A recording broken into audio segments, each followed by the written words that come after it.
Hello friends, स्वागत है आपका विद्यार्थी गुरुकुल में। आज मैं आपके सामने लेकर आई हूँ एनसीईआरटी हिस्ट्री 8 क्लास का 3 चैप्टर। इस चैप्टर का नाम है ग्रामीण क्षेत्र पर शासन चलाना। पिछले वीडियो में मैंने इस चैप्टर के कुछ पॉइंट के बारे में डिस्कस किया था, जैसे कंपनी दीवान बन गई, कंपनी की आमदनी। आगे हम देखते हैं खेती में सुधार की ज़रूरत, समस्या, एक नई व्यवस्था, मुनरो व्यवस्था। इस तरह से कई ऐसे पॉइंट थे जिसके बारे में मैंने पिछले वीडियो में डिस्कस किया था।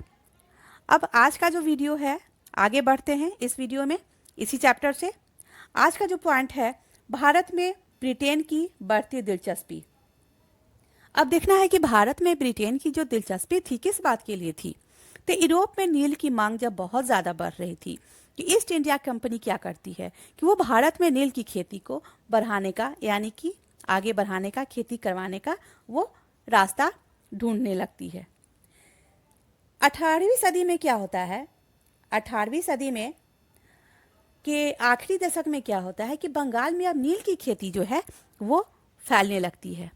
बंगाल में नील का पैदा बहुत ज़्यादा होने लगता है और ये दुनिया के बाज़ारों में छा जाता है। 1788 में क्या होता है कि ब्रिटेन से जो आयात किया गया जो नील था उसमें भारतीय नील का जो हिस्सा था केवल 30% था। कितना था? केवल 30% ही था।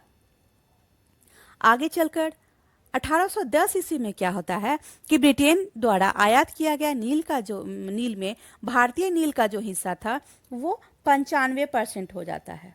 यानी 1810 में कितना हो जाता है? 95%।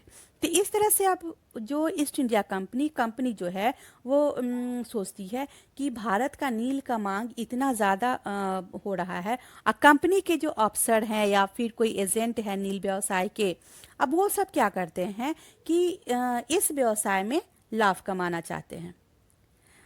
कंपनी के बहुत से ऐसे अधिकारी थे जो अपनी नौकरी छोड़ देते हैं।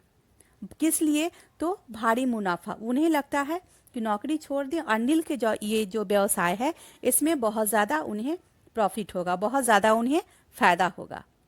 तो बहुत सारे लोग हैं जो भारत आते हैं और वो क्या करते हैं कि नील के बागान लगाते हैं। अब उनके पास नील की पैदावार के लिए पैसा नहीं था, तो वो क्या करते हैं, कंपनी और नए नए बैंक कर्जा देने के लिए तैयार रहती है। अब हम आगे देखते हैं कि नील की खेती कैसे होती थी। नील की खेती जो है कैसे होती थी, तो ये दो तरह से होती थी, निज और रैयती। निज खेती में क्या था कि व्यवस्था में बागान मालिक जो है वो खुद अपनी ज़मीन में नील का उत्पादन करते थे, या फिर वो क्या करते थे, ज़मीन जो है खरीद लेते थे, या दूसरे जो ज़मींदार हैं उनसे ज़मीन भाड़े पर ले लेते थे और मज़दूरों को काम पर लगाकर नील की खेती करवाते थे। तो ये हो गया आपको निजी व्यवस्था। ये जो हो गया निज व्यवस्था हो गया। आगे का पॉइंट है निज खेती की समस्या। अब निज खेती की समस्या की क्या थी? तो निज खेती जो क्षेत्र जो था, ये इसके लिए बहुत ज़्यादा ज़मीन चाहिए था, उपजाऊ ज़मीन चाहिए था, जो चाहिए था उपजाऊ चाहिए था, और उपजाऊ भूमि पर बहुत ज़्यादा मिल नहीं पाता था। और ऐसी ज़मीन पर जो वहाँ के जो खेतीहर थे या फिर किसान थे, उस क्षेत्र पर आबादी भी थी जो बसी हुई थी। तो ऐसे छोटे छोटे कहीं कहीं अगर भूमि मिलती थी तो उस पर नील की खेती करने में उन्हें सुविधा नहीं होता था। अब वो क्या करते थे कि बड़े बड़े भूखंडों को ज़रूरत उन्हें पड़ती थी, तब वो क्या किए कि नील की खेती के लिए फैक्ट्री के पास ही वो इर्द गिर्द ही ज़मीन पट्टे पर लेना शुरू कर दिए, और वहाँ किसानों को, जहाँ उपजाऊ भूमि थी वहाँ से क्या किए, किसानों को हटा दिए। जिसके कारण क्या हुआ, उनमें टकराव हो गया, तनाव की भावना उत्पन्न हो गई थी। अब हम आगे देखते हैं कि जब उन्हें बड़े बड़े भूमि के लिए, बड़े बड़े नील की खेती के लिए उन्हें अब मजदूर की आवश्यकता होने लगी। अब जब उन्हें मजदूर की आवश्यकता होने लगी तो मजदूर भी उन्हें बहुत मुश्किल से मिल पाता था। जब भूमि ज़्यादा है तो मजदूर की भी आवश्यकता ज़्यादा होगी। 1 बीघा नील की खेती के लिए 2 हल चाहिए थे। इसका मतलब हुआ कि अगर किसी बागान मालिक के पास 1 बीघा है ज़मीन है तो उसे 2000 हल की ज़रूरत है। तो इस तरह से क्या होता है कि निज जो खेती है व्यवस्था समस्या, निज खेती की जो समस्या आई कि सबसे पहले कि उनके पास भूमि नहीं थी बहुत ज़्यादा। अगर भूमि थोड़ा थोड़ा मिल रहा था तो छोटे छोटे भूखंड में उन्हें खेती करने में परेशानी हो रही थी। फिर वो क्या किए कि किसानों को वहाँ से हटाना शुरू कर दिए। जब किसानों को वहाँ से हटाना शुरू कर दिए तो उनमें तनाव की भावना उत्पन्न हो गई। जब अगर भूमि का व्यवस्था हो गया तो मजदूर की समस्या उत्पन्न हो गई। तो कई तरह से इसमें समस्याएं उत्पन्न हो रही थी। आगे हम देखते हैं कि गुलाम, ये गुलाम क्या होते थे? तो एक ऐसा व्यक्ति जो किसी दास स्वामी की संपत्ति, यानी किसी व्यक्ति की जो स्वामी होता था उनकी संपत्ति होता था। गुलाम के पास कोई आज़ादी नहीं होती थी, उसे अपने मालिक के लिए हर काम करना होता था। आगे हम देखते हैं बीघा। ये बीघा क्या हुआ?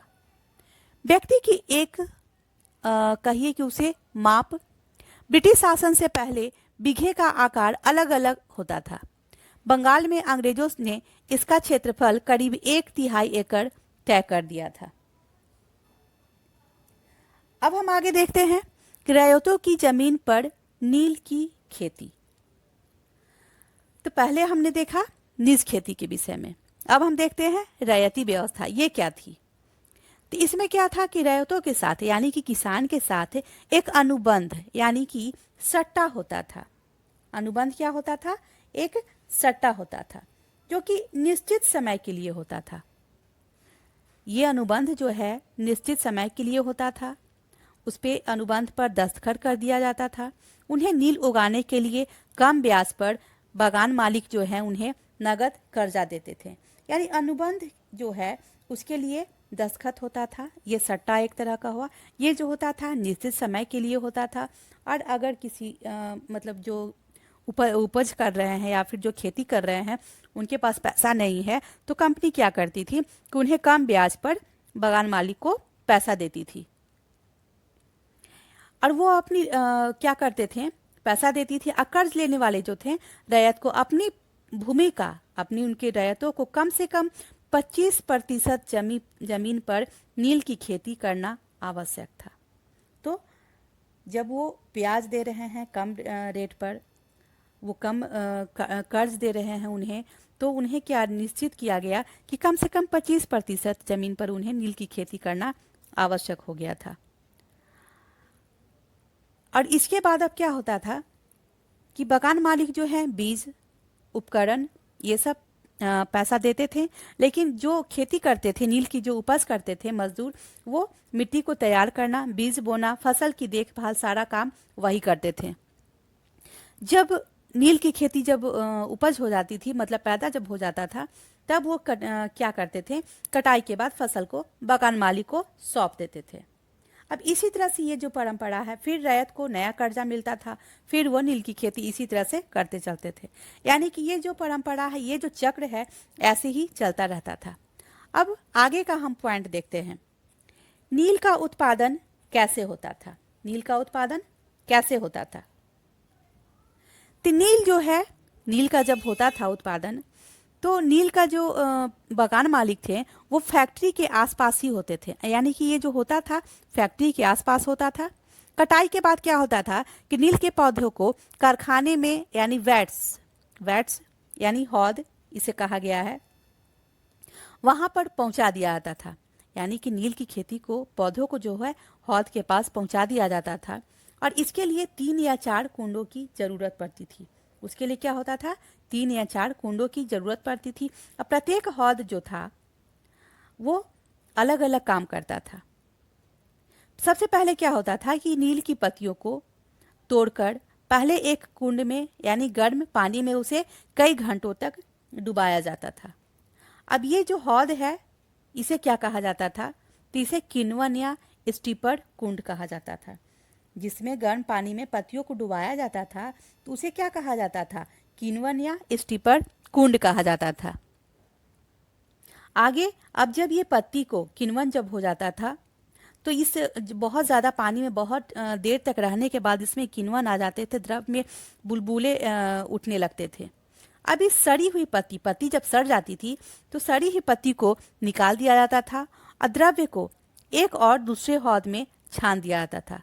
दूसरा हौद पहले हौद के ठीक नीचे होता था। दूसरे हौद को क्या कहा गया? बीटर बाट, यानी पहले हौद को किण्वन या स्टीपर कहा गया, दूसरे हौद को वीटर बाट कहा गया। अब क्या हुआ कि ये जो चलाया गया था, जो दूसरे हौद में इसे दिया गया, तब ये चलाते चलाते इसमें जो द्रव था हरा या उसके बाद नीला हो जाता था। अब ये जो हौद में चूना का पानी डाला जाता था और धीरे धीरे नील की पपड़ियाँ नीचे जम जाती थी। ऊपर साफ द्रव निकल जाता था और द्रव को छानकर अलग कर लिया जाता था और इस तरह से नील की जो लुगदी है दूसरे कुंड यानी उसे निथारण कुंड कहा गया था। दूसरे कुंड यानी कि उसे निथारण कुंड कहा गया था। दूसरे कुंड में उसे डाल दिया जाता था। इसके बाद उसे निचोड़कर बिक्री के लिए सुखाया जाता था। और इसमें हम देखते हैं कि जब ये काम होता था, जब गर्म पानी में जब नील की पत्तियों को डाला जाता था तो कमर तक 8-8 घंटे कमर तक पानी रहता था और 8-8 घंटे तक मजदूर उसे चलाते रहते थे। तो अब आगे का पॉइंट है नील विद्रोह और उसके बाद। यहाँ क्या होता है कि 1859 ईस्वी में बंगाल के हजारों रैयत यानी किसानों ने नील की खेती करने से इनकार कर दिया। अब ये विद्रोह धीरे धीरे फैलता चला गया। रैयतों ने बगान मालिक की लगान चुकाने से भी मना कर दिया, इनकार कर दिया और वे तलवार लेकर, भाले लेकर, तीर कमान लेकर नील के फैक्ट्रियों पर हमला कर देते हैं। सबसे बड़ी बात यह है कि इसमें औरतें भी बर्तन लेकर इस लड़ाई में कूद पड़ती हैं। अब रैयतों ने भी ये कसम खा ली कि न तो वे नील की खेती के लिए कर्जा लेंगे और न ही बगान मालिकों के लाठियाँ या फिर उनके गुंडों से डरेंगे। आगे हम देखते हैं 1859 में नील रैयत। तो 1859 में नील रैयतों को लगा कि बगान मालिकों के खिलाफ बगावत में उन्हें स्थानीय जमींदारों और मुखियाओं का भी समर्थन मिल सकता है। अब है नील के जो किसान थे उन्हें यह भी लग रहा था कि अंग्रेजी सरकार भी संघर्ष में उनका साथ देगी। अब है आगे 1857 की बगावत।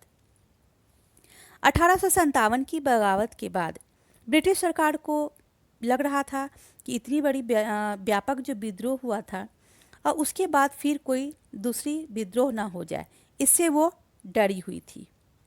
फिर आगे हम देखते हैं कि लेफ्टिनेंट गवर्नर ये जो हैं 1859 में ही सर्दियों में वो इलाके का दौरा करते हैं। रैयतों को लगा कि सरकार उनकी दुर्दशा से परेशान हुए। बरसात में मजिस्ट्रेट कौन रहते हैं? SL Eden. एसएल ईडेन ने एक नोटिस जारी किया जिसमें कहा गया कि रैयतों को नील के अनुबंध मामले के लिए मजबूर नहीं किया जाएगा। यानी कि एसएल ईडेन जो थे वो मजिस्ट्रेट थे और वो एक नोटिस जारी करते हैं जिसमें कहा गया कि रैयतों को जो नील की खेती के लिए अनुबंध यानी सट्टा पर जो हस्ताक्षर करना पड़ता था, दस्तखत करना पड़ता था, उसके लिए अब उन्हें मजबूर नहीं किया जाएगा। और इस नोटिस के आधार पर क्या होता है कि लोगों में यह खबर फैल गई कि रानी विक्टोरिया ने नील की खेती न करने का हुक्म दे दिया है। अब इस तरह से क्या होता है कि ईडेन जो एसएल ईडेन थे वो किसानों में जो विद्रोह फैला हुआ था उस विद्रोह को शांत करने का प्रयास करने लगे।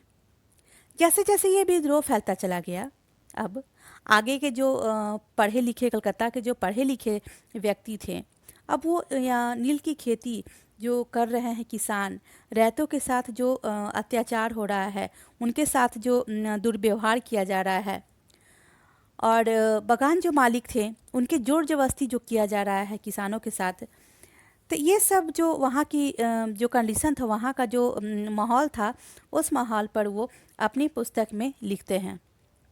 वहाँ की इस व्यवस्था के बारे में वो लिखते हैं। इस तरह से क्या होता है कि अब आगे नील उत्पादन व्यवस्था की जांच के लिए एक नील आयोग की व्यवस्था की गई, यानी कि नील आयोग बना दिया गया। इस आयोग ने देखा कि बागान मालिकों को दोषी बताया। इसके द्वारा पता चला कि जोर ज़बरदस्ती जो रैयतों के साथ की गई है और उसके कारण नील आयोग जो थे वो बागान मालिकों का आलोचना करते हैं। आयोग ने कहा कि नील की खेती रैयतों के लिए फ़ायदे का सौदा नहीं है और उनके साथ जो अनुबंध जो सट्टा जो जोर ज़बरदस्ती से किया गया था, तो आयोग ने रैयतों से कहा कि जो वो मौजूद जो अभी अनुबंध चल रहा है, मतलब जिस पर वो काम कर रहे हैं, उसे पूरा करें, लेकिन आगे उन्हें वे चाहे तो नील की खेती बंद कर सकते हैं, यानी कि उनके साथ कोई जोर ज़बरदस्ती नहीं करेगा। अब आगे है कि ये सब माहौल जो वहाँ फैलता चला जा रहा था और इसी बीच क्या हुआ कि महात्मा गांधी दक्षिण अफ्रीका से लौटे। बिहार के एक किसान ने उन्हें चंपारण आकर नील किसानों की दुर्दशा को देखने का न्योता दिया। तब 1917 में महात्मा गांधी का यह दौरा नील बागान मालिकों के खिलाफ हुआ, जो चंपारण आंदोलन की शुरुआत हुई थी। यानी कि चंपारण में जो आंदोलन हुआ था वो नील बागान मालिकों के खिलाफ ही हुआ था। आगे हम देखते हैं, भीख मांग लूंगा परंतु नील नहीं उगाऊंगा। तो यहाँ पर हम देखते हैं कि चांदपुर के एक रहते हैं हाजी मुल्ला जो रहते हैं, सॉरी यहाँ मुद्रा नहीं, यहाँ हाजी मुल्ला है। तो हाजी मुल्ला से मंगलवार 5 जून 1860 ईस्वी को नील आयोग के सदस्यों ने बातचीत की। अब नील आयोग के जो अध्यक्ष हैं वो कहते हैं कि क्या अब तुम नील की खेती के लिए तैयार हो?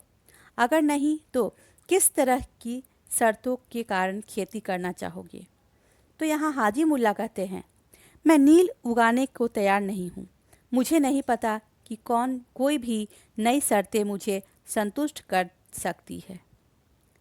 फिर आगे बोलते हैं, नहीं, मैं नहीं करूँगा।